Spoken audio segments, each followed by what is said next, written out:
Hi, my name is Kelly Eaton, and I played at Stanford and I play for the New York Athletic Club.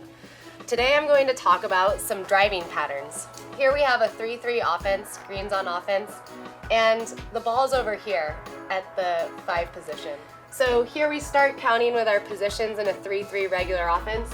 1, 2, 3 at the point, we also call it the point, 4, 5, and the whole set, 2-meter player. We refer to this side of the field, if you're a righty, if you think about it, you got your right hand is called the strong side, a little bit easier to shoot from as a right-hander.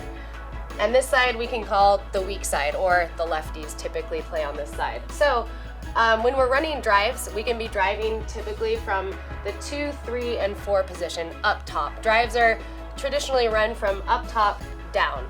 We have some other ones that I'll talk about later that are cross drives or setting picks.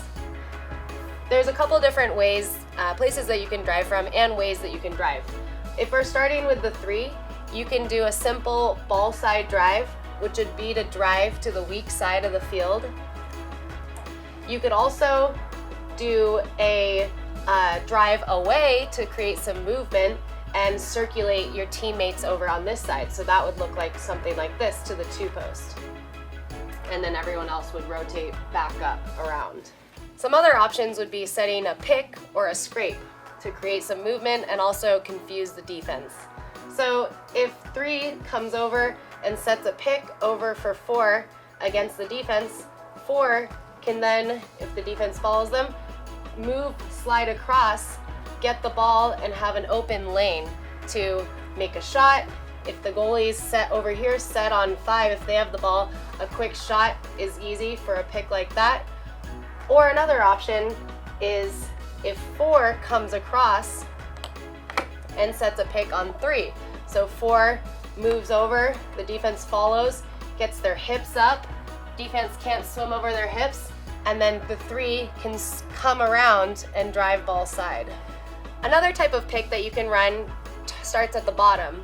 So, for example, maybe say the ball's over at 3 or 4 on this side of the pool. 1 and 2 can run a pick together. So 1 can come up to the top and get their hips up, block the defense, then 2 can swim down, and the defense has to decide, am I going to stay on my person or am I going to choose and play on 1? So someone's going to be open. If the defense stays on 1, then look, this person has a huge advantage. They're ahead of their player, and they can, lots of times what happens here, draw a kick out. I ran this all the time at Stanford. It was one of our end of quarter plays, actually. It was good bread and butter. Another option is to set the player up top. So let's say again the ball's, for the sake of example, on the weak side. 2 can come down, drive down, set a pick, and 1 can wrap up.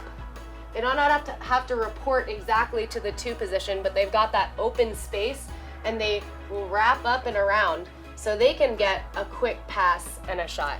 So a little bit of a longer drive, and one that you maybe wouldn't do too often, is called a cross drive.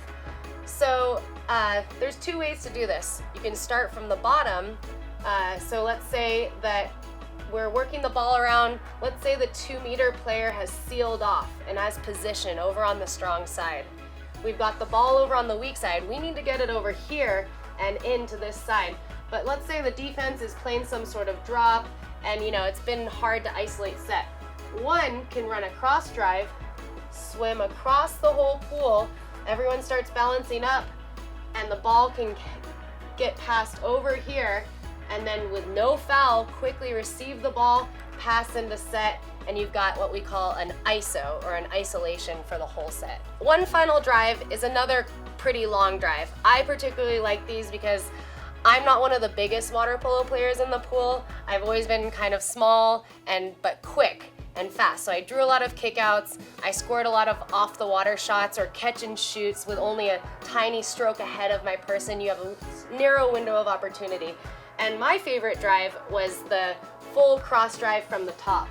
So in this scenario, you'd want to drive from either 2 or 4, and you drive all the way to the other opposite post. So if you're on the 2 side, you drive towards the 3 post. If you're on the 4 side, you drive across towards the 2 post. So in this example, 2 would drive all the way across to this side of the pool. Creating some space, maybe you want to get the ball to this side for set and have less defenders there with the ability to crash, or even create an opportunity here, depending. We're going to talk later about some drive moves that you can do to get ahead of your defender. So you can even actually end up scoring on this if you get the ball, you beat your player. If you're on the drive, maybe you do a grab and go, you do a V release and then you cut them off, you get ahead, you can get the ball in and then attack the goal. My name's Kelly. Thank you for checking out Drive Offense. Tune in more to see more tips on one-on-one offensive moves to get ahead of your player, and on the flip side, defensive moves to be able to defend and not get beat on the drive.